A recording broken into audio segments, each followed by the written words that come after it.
So guys, aku baru just sampai di homestay. Ni dulu kena cat dulu tapi kita sudah kena berkali hujan. So sampai sudah, kami stay di warna biru ni. Harga di sini satu malam RM300. Tapi okey lah, nice. Dia sebelah je dengan sulap. Anyways, let's go. Corner house. Angkat. So, this is nah. Okay, kita masuk. So guys, aku sudah masuk. Pasti makluman dia. Inilah SOP dia. Jadi tak penuh. Macam sini tidak ada wifi lah, tapi ada dapur lah untuk masak. Okey lah, ada ke sinki dan apa fridge. DIY punya kettle. Ada 2 bilik kau. Ini besar kan? Bah. Ini puas hati lah. Bilik dia sangat besar. Bilik ni ada 2 queen size bed. Kan kalian? Warna biru, tema warna biru. Dia bagi lagi tempat sejadah untuk solat untuk Muslim.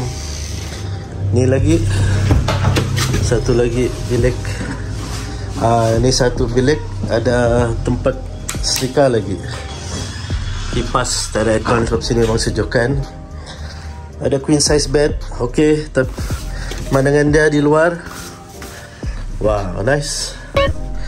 Kampung Mesilau. Kan kalian? Ya, happy. Ni ruang tamu dia. Tandas dia pula kecil tapi ada water heater yang bagus punya Rubin.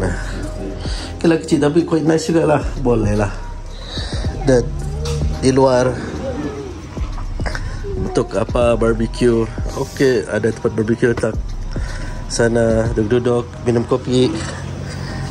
Pemandangan dah situ sulap.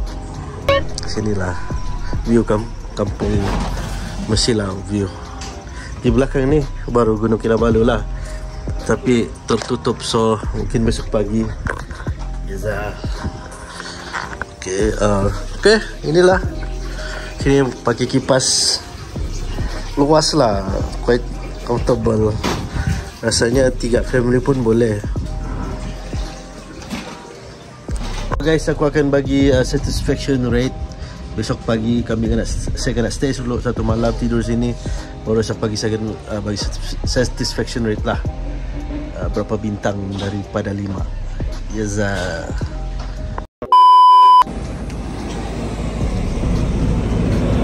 Sudah apa kena balu dia. Sudah kena tutup. Jadi dari bukit depan ni. Pagi dah, esok dah. So guys, aku hari terakhir mau check out sudah di Mesilau Team Homestay. Bukan Midori ya, aku salah info. Jadi stay sini. Satisfaction rating aku bagi dalam 4 bintang sahajalah. Sebab satu, tiada wifi, dan kedua tiada TV signal loss. Cuma kami sudah bagi tahu yang management yang tiada TV, jadi dia bagilah pen drive untuk tengok movie lah. Tapi still lama kami stay sini kan, mau tengok kat TV yang local, tapi tu Netflix pun tiada kan. Jadi kalau ada Google TV boleh lah.